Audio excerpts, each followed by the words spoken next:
नमस्कार, ABC news में आपका स्वागत है। मैं हूं आपके साथ सौम्या मिश्रा। जहां 4 जून 2024 को एक तरफ पूरे देश में लोकसभा चुनावों का नतीजा आ रहा था, लोग टकटकी लगाए इसका इंतजार कर रहे थे, वहीं दूसरी तरफ अचानक से नीट का रिजल्ट आ जाता है। एक बेहद आश्चर्यजनक बात रही थी, जहां पर पहले से ना कोई सूचना थी, ना कोई जानकारी थी, और अचानक से नीट यूजी 2024 का रिजल्ट आ जाता है। उसके बाद शाम तक एक पीडीएफ भी आ जाती है, जिस पीडीएफ में कुछ अजीबोगरीब चीजें पाई जाती हैं। जहां इस पूरी पीडीएफ को जब ध्यान से देखा गया तो उसमें कुछ सीरियल वाइज रोल नंबर मिले, जिनमें बच्चे, वो जो रोल नंबर था वो सभी के सभी टॉप कर गए थे।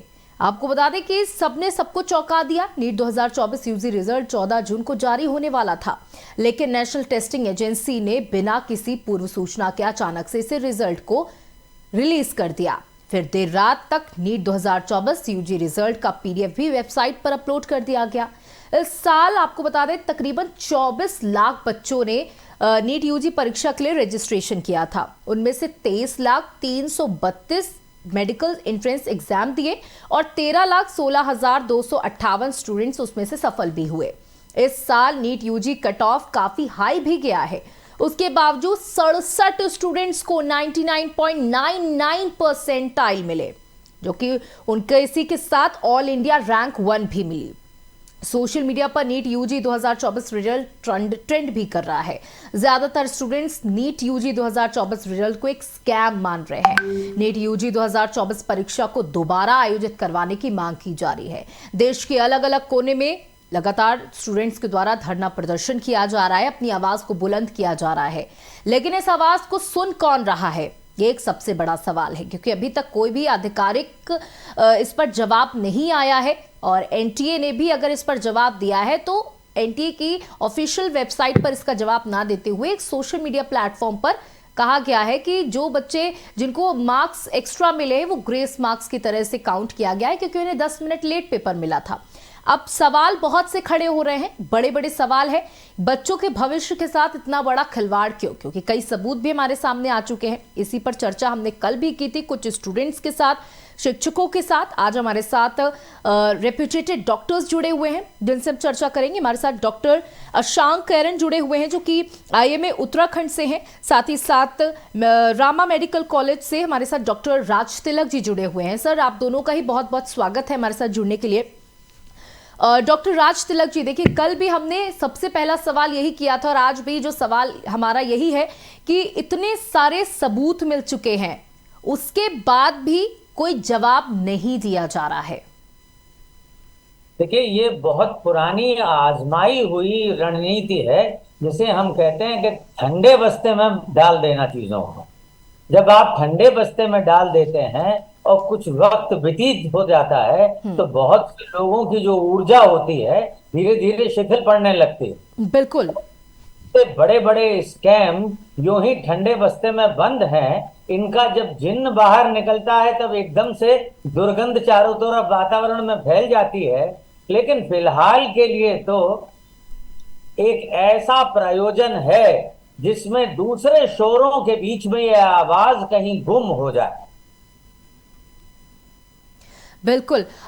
डॉक्टर अशांक, देखिए, एक स्कैम बताया जा रहा है, और जो सबसे बड़ी बात इसमें बच्चे और जो एक्सपर्ट्स हैं वो ये कह रहे हैं कि एक साथ 67 लोग जो टॉप कर रहे हैं, ऐसा कैसे पॉसिबल है? अगर 2019, 20, 21, 22, 23 के हम सिर्फ अभी के रिजल्ट्स निकाल कर देखें तो 2, 3, 4 इससे ज्यादा टॉपर्स हमें नहीं मिले हैं नीट में, क्योंकि एक बहुत ही टफ पेपर होता है, बहुत ही मेहनत करनी पड़ती है।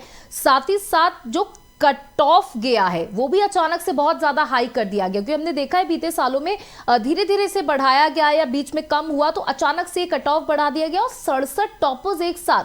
कितना इसे अचंभित मान रहे हैं? मैम, सबसे पहले आपका धन्यवाद कि आपने ये इशू उठाया। ये इशू भी बिल्कुल स्टूडेंट्स के भविष्य से रिलेटेड है और यही इशू इस समय हमारे बाकी न्यूज चैनल्स को भी उठाना चाहिए। मैं आईएपी उत्तराखंड की तरफ से हूँ, Indian academy of paediatrics Uttarakhand का अध्यक्ष हूँ इस समय। थोड़ा सा उसमें गलती है, आईएमए नहीं, आईएपी उत्तराखंड। तो ये जो रिजल्ट आया है इसमें 24 लाख छात्र जैसे आपने दिया, उनका भविष्य अधर में लटका हुआ है। और जिस तरह ये शोर मच रहा है और जिस तरह ये कोइंसिडेंस एक के बाद एक हो रहे हैं, जैसा आपने बताया कि एक तो वो रिजल्ट अनएक्सपेक्टेडली बहुत जल्दी दे दिया गया, उसके बाद तुरंत उसमें कट ऑफ भी बहुत हाई होती है और फिर उसमें एक साथ इतने सारे स्टूडेंट स्टॉप कर जाते हैं। और कुछ चीजें और भी हैं कि कुछ सेंटर्स हैं जहां से लोगों ने दिया है और उन सेंटर से बहुत सारे लोगों ने बहुत हाई मार्क्स सिक्योर किए हैं और बहुत सारे लोग जो हैं बहुत हाई रैंक्स पे उन पर्टिकुलर कुछ गिने चुने सेंटर्स हैं जहां से वो सिलेक्ट हो गए हैं। तो ये सारी चीजें जो है पॉइंट आउट कर रही हैं कि ये कोई ना कोई स्कैम है इसके पीछे। बिल्कुल। और जब ये पॉइंट आउट कर रही हैं और स्टूडेंट्स इसके लिए परेशान हो रहे हैं, तो इसमें ध्यान देना चाहिए सरकार को भी और ध्यान देना चाहिए हमारी शिक्षा एजेंसी को भी। और इसको जो है नल एंड वॉइड मान के एक नया एग्जाम कंडक्ट करना चाहिए। इतने सारे स्टूडेंट्स इसके लिए एजिटेट कर रहे हैं, उनको और ज्यादा इस चीज के लिए वेट नहीं कराना चाहिए। नहीं तो जितना टाइम वो इसमें लगाएंगे, जितना ज्यादा ये लंबा खींचेगा, उतना स्टूडेंट्स के भविष्य के साथ ये खिलवाड़ होगा मेरे हिसाब से। बिल्कुल डॉक्टर राज तिलक, देखिए अब इसको लेकर के एक बड़ी मांग स्टूडेंट्स की तरफ से उठाई जा रही है कि हमें इसमें री इवैल्यूएशन नहीं चाहिए, हमें री नीट चाहिए। यानी कि हम पूरे, क्योंकि री इवैल्यूएशन अगर आप करते हैं दोबारा से उस पेपर को चाहे आप 10 बार भी चेक कर लें, जिसने जो लिखा है आप उसको कितनी बार भी चेक कर ले, रिजल्ट वही आना है। लेकिन अगर दोबारा से एग्जाम कराया जाता है तो कहीं ना कहीं जो बच्चे अपने आप को ठगा महसूस कर रहे हैं वो थोड़ा सा बेहतर महसूस करेंगे, कहीं ना कहीं फिर से एक बार उन्हें बूस्ट मिलेगा। देखिए, दो चीजें और हैं जो मैं आपके सामने स्पष्ट कर दूं कि ये जो कुछ स्कैम हुआ है, इसके पहले इसी एग्जामिनेशन का पेपर एक दिन पहले लीक हो चुका है पटना में। बिल्कुल। और वहां वो पकड़ा गया है और बाकायदा उस पे जांच और इंक्वायरी बैठी है और ये सारी प्रक्रिया चल रही। तो ये जाहिर करता है कि हमारे सिस्टम में कहीं पे कोई लीकेजेस हैं, कुछ लोग हैं जो वेस्टेड इंटरेस्ट रखते हैं। और आप देखें, मेडिकल की पढ़ाई के लिए गवर्नमेंट मेडिकल कॉलेज में लगभग 1 साल पढ़ने के लिए एक व्यक्ति को करीब 11 साढ़े 11 लाख रुपया खर्चा करना पड़ता है। और यूं देखें तो 5 साल के कोर्स में वो आमतौर पे मोटे तौर पे करीब 60 लाख रुपए खर्चा करता है। प्राइवेट मेडिकल कॉलेज में प्रति वर्ष करीब 21 लाख का एक्सपेंडिचर है। बिल्कुल। ऐसी पढ़ाई में जहां इतना पैसा, इतनी बड़ी मेधा और योग्यता की परख दांव पे लगी हो, अगर सिस्टम में चूक होती है तो ये बहुत बड़ा प्रश्न चिन्ह है, सलीब पे लटका हुआ प्रश्न चिन्ह उनके लिए भी जिन्होंने एग्जाम करवाया है और इस देश की सरकारों के ऊपर भी। क्योंकि ये पहली दफे नहीं है जब राष्ट्रीय परीक्षाओं में पर्चे लीक हो रहे हैं। पर्चे लीक हो रहे हैं, ये एक धर्रा सा बन गया है। कभी आईएएस के पर्चे, कभी पीसीएस के पर्चे, यूपीएससी के नतीजे, और आप देखें ये क्रम जारी है। और इसमें लोगों के वेस्टेड इंटरेस्ट हैं, वो जानबूझ के ऐसा करते हैं। फिर दूसरी बात मैं बता दूं कि गुजरात के गोधरा में एक सेंटर है जिसके अंदर करीब 16 छात्र ऐसे हैं जी जिन्होंने बहुत दूर दूर से आके, यानी दसियों हजार किलोमीटर से दूर आके, उत्तराखंड के कुछ छात्र, छत्तीसगढ़ के कुछ छात्र, 16 छात्र ऐसे हैं बताए जा रहे हैं जिन्होंने वहां पहुंच के गोधरा के उस स्कूल में, जिसका नाम कुछ Hegel, central Hegel Jagram high school है। बिल्कुल सर, बिल्कुल सर, यहीं पे एक शक बहुत बड़ा आ रहा है क्योंकि आमतौर पर बच्चे ऐसा करते हैं कि वो अपने नज़दीकी सेंटर्स फिल करते हैं कि कितनी सहूलियत हो सके, उनका टाइम भी कम लगे, उनका पैसा भी कम लगे, वो आसानी से सेंटर्स तक पहुंच सके। लेकिन जैसा आपने बताया कि इतनी दूर दूर की जगहों से बच्चे इस पर्टिकुलर सेंटर्स की तरफ आ रहे हैं, तो इसमें कहीं ना कहीं एक बहुत बड़ा झोल जरूर है। और बाय एंड लार्ज ये सब निशुल्क होता होगा, ये मानने में बहुत बड़ी भूल होगी। बिल्कुल। Money is certainly exchanging hands, और जहां इतना पैसा आगे फ्लो होना हो, लोग उसके लिए अपने सारे कैरियर को दांव पे लगाते हो, तो ये अरबों रुपए का वारा न्यारा इधर से उधर हो रहा है। ये इस सरकार के कार्यकाल में होने वाला एक बड़ा स्कैम है। और मुझे लगता है कि ये नाक में नकेल डालने की जरूरत है। सिर्फ हो हल्ला मचाने से काम नहीं बनेगा। जो हमारे देश की राष्ट्रीय सुरक्षा एजेंसीज हैं, this is also an economic offence. तो ईडी क्यों खामोश बैठी है? बाकी मामलों में सक्रिय है। सीबीआई क्यों खामोश बैठी है? आज तक इसके ऊपर कोई इंक्वायरी कमेटी के कुछ नाम तो सामने आए हैं, लेकिन वो इंक्वायरी अभी शुरू नहीं हुई है। और इस देश में ये भी एक प्रक्रिया है कि जिस मामले को ठंडा बस्ता लंबा करना हो उसको किसी इंक्वायरी के हवाले कर दो और कहिए हम इंतजार कर रहे हैं। जाने कितने साल गुजार दीजिए, इसके नतीजे को तत्काल रोका जाना चाहिए और रोकने के बाद पुनर्परीक्षा आयोजित की जानी चाहिए। बिल्कुल डॉक्टर अशंक, देखिए हम दोबारा से परीक्षाओं की चर्चा कर रहे हैं कि एक बार फिर से परीक्षा करानी चाहिए, लेकिन ये भी प्रोसेस जो है वो इतना आसान नहीं है, क्योंकि आमतौर पर मध्यम वर्गीय या लोअर मिडिल क्लास ये बच्चे सपने देखते हैं डॉक्टर बनने के। उनके माँ बाप बहुत बड़ी संख्या उनके लिए बहुत कुछ करते हैं, बड़ी बड़ी कोचिंग्स में उनका दाखिला कराते हैं जिनकी फीस लाख लाख होती है, ठीक है, जो उनके बजट के बाहर होती है। एक बार फिर से पूरे प्रोसेस को दोहराना, बच्चे फिर से उतनी ही मेहनत करके दोबारा से एग्जाम देने के लिए जाएंगे, सेंटर्स कहाँ पड़ेंगे, वो वहां पर पहुंचेंगे, जो उनका समय बर्बाद होगा। साथ ही साथ एक बहुत बड़ी बात यह भी सामने आती है, जब कल हमने कुछ स्टूडेंट से बात की तो उन्होंने कहा कि जब हम नीट की परीक्षा देते हैं तो हमारी लाइफ रुक जाती है। नीट के अलावा हम कुछ और सोच नहीं सकते, चाहे वो ग्रेजुएशन डिग्री के बारे में हो। हमारे लिए वो जो हम साल 2 साल जिसमें हम मेहनत कर रहे हैं या पेपर दे रहे हैं वो हमारे पूरे वेस्ट चले जाते हैं। उसके बाद जो इस तरीके की परिस्थितियां निकल कर आती हैं उसमें जो हमारे साल 2 साल बर्बाद हुए उनका क्या, क्योंकि हमने इस दौरान कोई और कोर्स पर तो ध्यान दिया नहीं। जी, आपकी बात बिल्कुल सही है। हम सब जो ऑलरेडी डॉक्टर्स हैं इस प्रक्रिया से हम गुजर चुके हैं, और आपको पता है एक डॉक्टर बनना कितना बड़ा एक एम होता है किसी की लाइफ का। और एक डॉक्टर बनने के लिए वो इंसान, आप ये समझिए कि खैर एक प्रक्रिया से तो गुजरता ही अपना कोर्स एमबीबीएस और उसके बाद एमडी वगैरह करता है, लेकिन उससे पहले जब वो तैयारी करता है एमबीबीएस एंटर करने की और डॉक्टर बनने की, तो उस समय खुद एक नीट की परीक्षा जो है पूरे इंडिया लेवल पे एक परीक्षा है। पहले तो अलग अलग परीक्षाएं होती थी, अब तो छात्रों के पास एक ही चांस है, अब कोई और चांस नहीं है। पूरे इंडिया लेवल पे एक ही चांस है। पहले तो बहुत सारे कॉलेजेस अलग अलग परीक्षा कंडक्ट कराते थे, अगर एक जगह कुछ प्रॉब्लम हो गई तो और जगह आपके पास चांस है। अब तो चांस ही एक है, आपने पूरा 1 साल उसमें लगा दिया अपने जीवन का, और आपका एम भी एक डॉक्टर बनने का है, और आप जैसे तैसे करके उस 1 साल में आपने तैयारी की, और तैयारी करने के बाद अब आपने परीक्षा दी, और परीक्षा के बाद आपको ये पता चलता है कि उसमें शायद ऐसा लग रहा है, ऐसा सुनने में आ रहा है, और इतनी सारी चीजें जो मतलब कोइंसिडेंसेस हो रहे हैं जो कि पॉइंट आउट कर रहे हैं कि धांधली हुई है। तो ऐसे में इस चीज को, इससे पहले कि ये इशू पॉलिटिसाइज हो जाए, अब ये इशू कुछ समय पॉलिटिसाइज हो जाएगा। हम नहीं चाहते कि ये इशू पॉलिटिसाइज हो, हम ये चाहते हैं कि इस इशू का सोल्यूशन हो। जैसे डॉक्टर साहब बोल रहे हैं, जल्दी से जल्दी अगर सरकार इस पे ध्यान दे। बहुत सारी और भी चीजें होती हैं, आपकी बात सही है, इसमें जो स्टूडेंट्स है उनका बहुत एफर्ट लगा है, सरकार का भी एफर्ट लगा है। इसको रीऑर्गेनाइज कराना एक बहुत ही हरकुलियन टास्क है।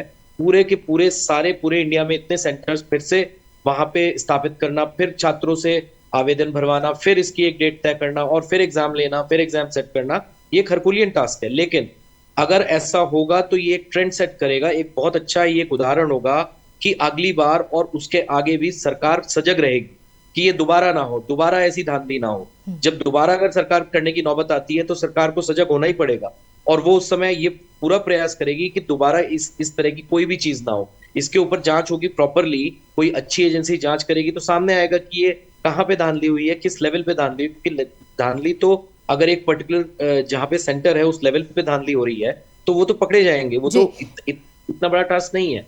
लेकिन अगर एक बार हमें ऐसा करना चाहिए, हम हर साल देखते हैं इतने आंदोलन होते हैं छात्रों के हर चीज के रिलेटेड कि इसका पेपर आउट हो गया, उसका पेपर आउट हो गया। यहाँ पे इस समय देश के भविष्य हैं जो डॉक्टर्स, जो कल को सबका ट्रीटमेंट करेंगे। ये कोई छोटी सी चीज नहीं है, इनको आगे चल के कोई छोटा, चलिए हर चीज बड़ी होती है, लेकिन डॉक्टर तो एक ऐसी चीज है लाइफ से जुड़ी हुई।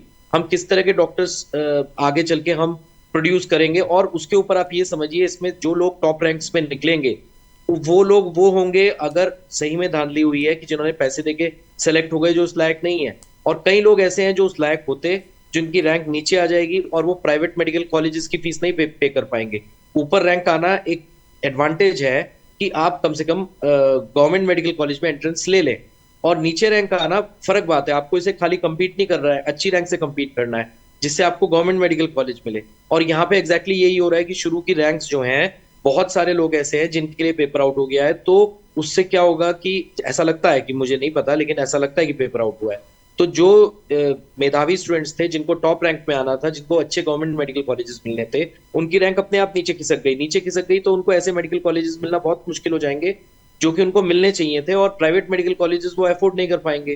तो ये एक बहुत ग्रेव इनजस्टिस है। गवर्नमेंट को इसको जल्दी से जल्दी ध्यान देना चाहिए, इससे पहले कि एक बहुत बड़ा इशू बने और फिर ये पॉलिटिसाइज हो जाए। पॉलिटिसाइज होने से इसका कोई हल नहीं होता। इससे पहले जैसे आपके जैसे न्यूज चैनल सजग हैं, पहले इसको उठा रहे हैं, गवर्नमेंट को अलार्म बेल्स बजने चाहिए, इसको एक प्रेसिडेंस लेके वो दोबारा से कंडक्ट कराए और अब की बार बिल्कुल नीटली कंडक्ट कराए और इन चीजों पे ध्यान दे कि ऐसा होता ही क्यों है कि पेपर आउट होता है या ऐसा कुछ धांधली होती है। बिल्कुल। डॉक्टर राज तिलक, एक पॉइंट और यहाँ पर निकल करके आ रहा है ग्रेस मार्क का। बोला गया कि हमने इन बच्चों को ग्रेस मार्क्स दिए क्योंकि जो 718 और 719 जो मार्क्स आए हैं, जानकारी ये बताते हैं कि टेक्निकली ऐसा हो नहीं सकता, क्योंकि अगर आप सही आंसर देते तो आपको +4 मिलते हैं, अगर आप गलत आंसर करते हैं तो आपको -1 हो जाता है। तो टेक्निकली 718 और 719 नंबर आना ही ठीक बात मतलब नहीं है, और उन्होंने कहा कि हमने ग्रेस मार्किंग की है। तो ग्रेस मार्किंग से इतना बड़ा प्रभाव पड़ जाना, और उन बच्चों ने जिन्होंने वाकई में बहुत मेहनत की है, उनका क्या, किस आधार पर अब ग्रेस मार्किंग करें? कोई ट्रांसपेरेंसी नहीं है। साथ ही साथ आपने कहा कि लेट होने की वजह से हमने ग्रेस मार्क दिए, जबकि उन बच्चों ने पूरा का पूरा पेपर अटेम्प्ट किया। अगर लेट हुआ तो पूरा पेपर अटेम्प्ट कैसे किया? देखिए, इस मामले में कुछ सेंटर्स हैं, खासतौर पर वो सेंटर है जिससे 6 बच्चे टॉप रैंकर्स आए हैं जी। वहां बच्चों को करीब पेपर मिलने में 20 मिनट का डिले हुआ। उस डिले को देखते हुए उसकी वीडियो रिकॉर्डिंग चेक करी नेशनल टेस्टिंग एकेडमी ने, और उनकी कॉपियां का रिजल्ट्स भी उनके पास में थे। उसकी सामूहिक बैठक में उन्होंने ये फैसला किया कि ग्रेस मार्क इनको इस गलती के लिए जो हमारे सेंटर की तरफ से हुई है हमको देने चाहिए। लेकिन सर, यहाँ पे रोकना चाहूंगी, साथ में ऐसा भी है क्या कि नीट और इंजीनियरिंग जैसी, बीटेक जैसी परीक्षाओं में हम ग्रेस मार्किंग नहीं कर सकते हैं क्या? ऐसा भी कुछ पॉइंट है? देखिए, इसका कोई उदाहरण उनके यहाँ पहले नहीं था, लेकिन उसी के कुछ दिन पहले समान परिस्थितियों में जो क्लैट का, जो लॉ के एंट्रेंस का एग्जामिनेशन था, वो हुआ था। वो मुकदमा सुप्रीम कोर्ट में गया था और सुप्रीम कोर्ट ने ये होल्ड किया था कि इस तरह की परिस्थितियों में ग्रेस मार्क दे देना उचित है। उन्होंने, और सुप्रीम कोर्ट जो कानून एक बार जाहिर कर देता है तो उसको देश में केस लॉ कहा जाता है। जब तक उसके लिए कोई कानून न बन जाए हमें उस नजीर को मानना होता है। तो उस नजीर के हवाले से उन्होंने ये एक्शन लिया, लेकिन इस तब हो सकता है बहुत छोटे से स्केल पर रहा हो। आज इसके दुष्परिणाम एक बड़े कैनवस को रंगते हुए दिखाई दे रहे हैं, और मुझे ऐसा लगता है कि मान लीजिए 20 मिनट की डेली के लिए आपने उनको कुछ नंबर दिए, कितने नंबर दिए ये आज तक उन्होंने खुलासा नहीं किया जी। लेकिन जो भी नंबर आपने उसके लिए दिए, मान लीजिए उनके 5 सवाल छूट गए थे इस बीच में, तो आप ये मान के चल रहे हैं कि 5 सवाल वो करते और 5 सवाल सही करते। एग्जैक्टली। अनुमान से पूरा नहीं उतरता। हो सकता है उन 5 में से आपको एक भी ना आता और आप चुपा के बैठ जाते वहां पे, पेपर अधूरा छोड़ के, या आप गलत आंसर देते थे तो आपकी नेगेटिव मार्किंग होती। तो इसलिए ये अनुमान छोटे पैमाने पे सुप्रीम कोर्ट के निर्देश में जो क्लैट में हुआ उसकी पुनरावृत्ति है, लेकिन यहाँ पे इसने जो उदाहरण तय किया है उसके हिसाब से ये उचित नहीं लग रहा, और मुझे लगता है कि इस बारे में पुनर्विचार होना ही चाहिए। डॉक्टर अशांक, देखिए आप लोग जैसा आपने बताया कि आप इस प्रक्रिया से जो है वो गुजर चुके हैं, तो आपको सब कुछ इस बारे में पता होगा। ये जो स्कैम हम लगातार देख रहे हैं, चाहे वो यूपीएससी की परीक्षा में हो, चाहे वो पेपर लीक पुलिस भर्तियों को लेकर के हो जाना हो, चाहे वो अब नीट का स्कैम है जो अभी तक इस साल का सबसे बड़ा स्कैम माना जा रहा है। कुछ ऑडियोज भी लीक हुए हैं जिसमें ये तक कहा गया है कि आप पेपर लिखते रहिएगा, चाहे उसमें कुछ भी लिखिए, क्योंकि सीसीटीवी के आप अंडर होते हैं और उसके बाद हम देख लेंगे, और जब तक आपका पेपर बाइंड अप होगा, जब तक आपका पेपर एक बंडल में सेट होगा, तब तक हमारा एक बंदा आकर के आपका पूरा पेपर सही लिख देगा, या जो भी पूरे उस ऑडियो में कहा गया। तो ये बहुत बड़ा स्कैम है और इसके ऑडियोज वीडियोस भी वायरल हो रहा है, जो कि हम सबके पास है, लेकिन जिम्मेदारों के पास नहीं है क्या, और वो इस चीज को लेकर जानकारी नहीं दे रहे। साथ ही साथ ये भी पूछना चाहूंगी, अगर कोई बच्चा, जैसा आपने बताया कि उनकी रैंक जो है नीचे खिसक गई, जो वाकई में मेधावी थे, एक प्राइवेट कॉलेज में कितनी फीस लगती है एक इस पूरी डिग्री को कंप्लीट करने में? जी मैम, देखिए गवर्नमेंट मेडिकल कॉलेज में वैसे तो फीस वेरी करती है, लेकिन एक गवर्नमेंट मेडिकल कॉलेज में अगर किसी स्टूडेंट को आप कह लीजिए कि एक साल में उसको 50-60 हजार रुपए, मैं कह रहा हूँ कम भी हो सकते हैं, थोड़ा ज्यादा भी हो सकते हैं, उतना गवर्नमेंट उससे लेती है सब्सिडी के बाद, बॉन्ड भरवाने के बाद या बिना बॉन्ड। तो एक प्राइवेट मेडिकल कॉलेजेस में जो है इसका जो स्तर है वो 17-18 लाख से लेके 24-25-30 लाख तक है पर ईयर का। तो कहाँ आप हजारों में फीस पे कर रहे हैं और कहाँ आप लाखों में फीस पे कर रहे हैं। बिल्कुल। इतना कौन ले सकता है एक एवरेज घर घर का बच्चा जो मेधावी है, जो कल डॉक्टर बनना चाहता है, इतना कौन लोन ले सकता है? और इतना लोन अगर कोई लेगा, पहले ही अपने आप को इतने लोन में ले आएगा, तो वो किस तरह का डॉक्टर बनेगा और आगे चल के वो क्या सोचेगा कि मैं अपनी डॉक्टरी को, उस लोन को रीपे कैसे करूं। बिल्कुल। तो एक तो स्टूडेंट, एक एवरेज स्टूडेंट जो चाह रहा है डॉक्टर बनना, आप उसको रोक रहे हैं। ये बिल्कुल आपकी बात सही है। ये जो स्कैम्स हुए हैं, हमने ये देखा अभी जो इलेक्शन के रिजल्ट्स भी आए हैं, इसमें एक बहुत बड़ा फैक्टर था। यूपी में बहुत सारे छात्र अनसेटिस्फाइड थे। यूपी गवर्नमेंट बहुत अच्छी दिशा में अपना काम कर रही है, सब कुछ कर रही है, लेकिन स्टूडेंट्स का अपना एक रोष था। तो वो रोष भी बहुत इस जो हमारे इलेक्शन के रिजल्ट हैं उसमें रिफ्लेक्ट हुआ है।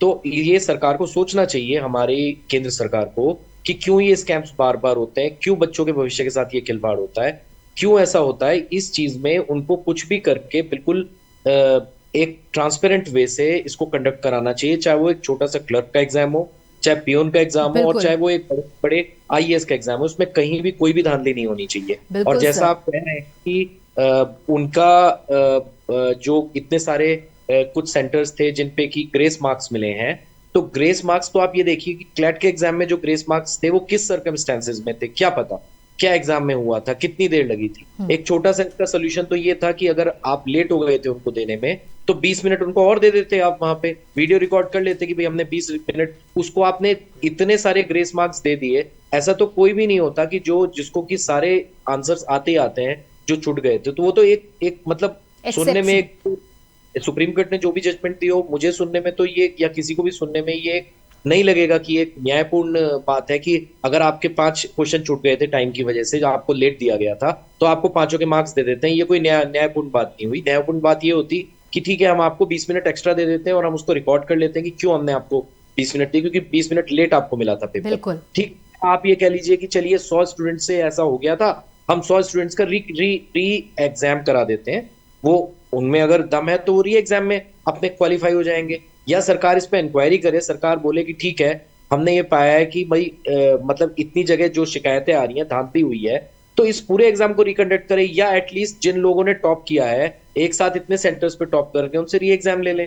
ये अगर सरकार इस पे ध्यान नहीं देगी और ये सोचेगी कि कुछ समय में तो ये बात ठंडी हो जाएगी, नहीं होगी, क्योंकि ये स्टूडेंट्स इस समय बहुत रोष में है। ये इशू बढ़ेगा और ये इशू पॉलिटिसाइज हो जाएगा, जो पॉलिटिसाइज होने के बाद उसका कोई रिजल्ट नहीं होता। पॉलिटिकल बिल्कुल। पार्टीज फायदा उठाती हैं। ये न्यूज चैनल्स हैं जो थोड़ा बहुत इस इशू को उठा के स्टूडेंट्स के फेवर में गवर्नमेंट के कानों तक इस इशू को पहुंचा रही हैं। गवर्नमेंट को इस समय इस पे सजग होके अभी निर्णय ले लेना चाहिए, इसको लिंगर ऑन नहीं करना चाहिए। बिल्कुल डॉक्टर शांक, जो भी बातें आपने और डॉक्टर राज तिलक ने कही वो बिल्कुल जायज हैं, और हम भी इस मुद्दे को लगातार इसी वजह से उठा रहे हैं क्योंकि लाखों बच्चों का भविष्य जो है इस एक पेपर पर निर्धारित है, और कुछ पूंजीपति जो इस तरीके की परीक्षाओं को खरीदने की कोशिश करते हैं अपने बच्चों के लिए, वो देश के भविष्य के साथ न जाने कितनी जिंदगियों के साथ खिलवाड़ कर रहे हैं, क्योंकि ये कोई आम पेपर नहीं है। यही बच्चे आगे जाकर देश का भविष्य बनते हैं, डॉक्टर्स बनते हैं, न जाने कितने लोगों का इलाज करते हैं। और अगर इस तरीके के लोग आगे जाते हैं तो इलाज क्या होगा, उसके रिजल्ट्स क्या आएंगे, ये भी बेहद भयावह है। आप दोनों का ही सर हमारे साथ जुड़ने के लिए बहुत बहुत शुक्रिया, हमारे साथ जानकारियां साझा करने के लिए शुक्रिया। तो देखिए, एक बहुत बड़ा स्कैम नीट यूजी 2024 को लेकर के सामने आया है, रोष है, लेकिन इस पर अभी भी किसी बड़े संस्थान की तरफ से बात करने की कोशिश नहीं की गई है। एनटीए जिस पर लगातार आरोप लगाए जा रहे हैं कि इस तरीके की धांधली को लेकर ना ही सरकार की तरफ से कभी भी कोई बयान जारी हुआ है। जहां एक तरफ देश में लोकसभा चुनावों के रिजल्ट्स का इंतजार किया जा रहा था, अचानक से शाम 7 बजे नीट का रिजल्ट आ जाता है, जिसका अंदाजा भी किसी को नहीं था। और इस रिजल्ट के साथ ही कई बड़े बड़े पॉइंट्स निकल करके आते हैं जो संदेह ला रहे हैं इस पूरे रिजल्ट में। फिलहाल इतना ही, बने रहिएगा बीसी न्यूज के साथ। नमस्कार।